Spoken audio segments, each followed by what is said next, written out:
በስመ አብ ወወልድ ወመንፈስ ቅዱስ አህዱ አምላክ አሜን። ሚያዝያ 3 ቀን የሚከበሩ የቅዱሳን በዓላት። ጻድቁ ቅዱስ መርቄ። ቅዱስ መርቄ በሁለት ዓለም የተሳካለት ደግ ሰው ነው። ነገሩ እንዲህ ነው።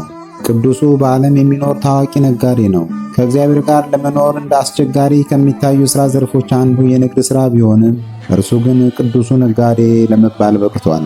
ለዚህም ምክንያት ሁለት ነገሮች ናቸው። አንደኛ፣ በንግድ ሕይወቱ ማንንም ሳያጭበረብር ከመኖሩ ባለፈ ፍጹም ጸሎትን፣ ጾምን፣ ምጽዋትን ያዘወትር ነበር። ሁለተኛ፣ ለንግድ በተዘዋወረባቸው ሀገራት ሁሉ ስለ ክርስቶስ ያለማቋረጥ የሚሰብክ በመሆኑ በርካቶችን አሳምኖ ሐዋርያዊ ክብርን አግኝቷል።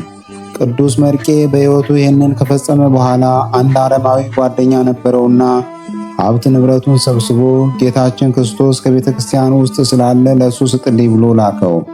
አረማዊ ጓደኛውን ጌታችን ኢየሱስ ክርስቶስ በፍጹም ግርማ አግኝቶ ንብረቱን ከእጁ ተቀብሎታል።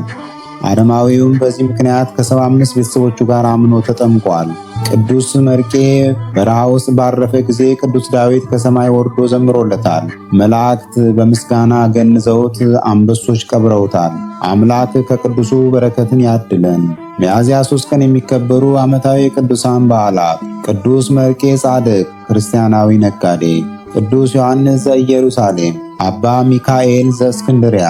እግዚአብሔር በእግር የሚራመዱ በክንፍ የሚበሩ በልብ የሚሳቡ በየብስ የሚኖሩ ፍጥረታትን ፈጠረ። በዚህ ዕለት የሚከበሩ ወርሃዊ የቅዱሳን በዓላት። በዓታ ለእግዝእትነ ማርያም ድንግል ወላዲተ አምላክ። ቅዱሳን ኢያቄም ወሐና። ቅዱሳን ሊቃነ ካህናት አበው ዘካርያስና ስምዖን። አባ ሊባኖስ ዘመጣ። አቡነ ዜና ማርቆስ። አቡነ መድኃኒነ እግዚእ ዘደብረ በንኮል። ቅዱስ ቄርሎስ ሊቅ አምደ ሃይማኖት። አባ ስምዖን ዘአምድ። ቅዱስ ፋኑኤል ሊቀ መላእክት። ቅዱሳኑን የሚመለከት ከመጽሐፍ ቅዱስ የተወሰደ ጥቅስ የማቴዎስ ወንጌል ምዕራፍ 5 ከቁጥር 14 እስከ 16። እናንተ የዓለም ብርሃን ናችሁ። በተራራ ላይ ያለች ከተማ ልትሰወር አይቻላትም። መብራትንም አብርተው በእንቅብ በታች አይደለም እንጂ በመቅረዙ ላይ ያኖሩታል፣ በቤት ላሉም ሁሉም ያበራል። መልካሙን ሥራችሁን አይተው በሰማያት ያለውን አባታችሁን እንዲያከብሩ ብርሃናችሁ እንዲሁ በሰው ፊት ይብራ። ወስብሐት ለእግዚአብሔር ልዑል ወለወላዲቱ ድንግል ወለመስቀሉ ክቡር ዕፀ ሳህል አሜን። ዘአቅረብኩ አላፍ ቅዱሳንን አዘክሬ ምስጋናን አቀረብሁልህ። እኒህ ቅዱሳን ዘወትር አንተን ያገለገሉ ናቸው። በድህነቴ የማነብልህ መጽሐፍ ምስጋና ተቀበል። አንተ ብዙ ባለጠጎች ካገቡት ይልቅ የድሃዋን መበለት ስጦታን ተቀብላለና። ቅዱሳን የሆናችሁ ነቢያት፣ ለማስተማር የተመረጣችሁ ሐዋርያት፣ ሰማዕታት፣ ጻድቃን፣ ትጉሃን የሆናችሁ መላእክት፣ እናንተም ደናግል ቸር የሆናችሁ መነኮሳት ይችን ጉባኤ አንድነታችን መባረክን ባርኩ።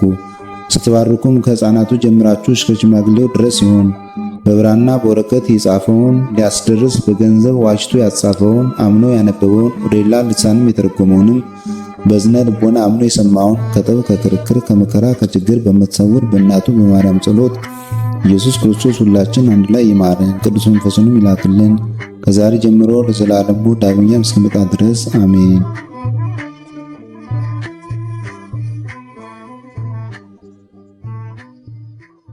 ነቢያት ወሐዋርያት ጻድቃን ወሰማዕት ደናግል ወመነኮሳት አይሩግ ወሕፃናት ገዳማውያን ወሊቃውንት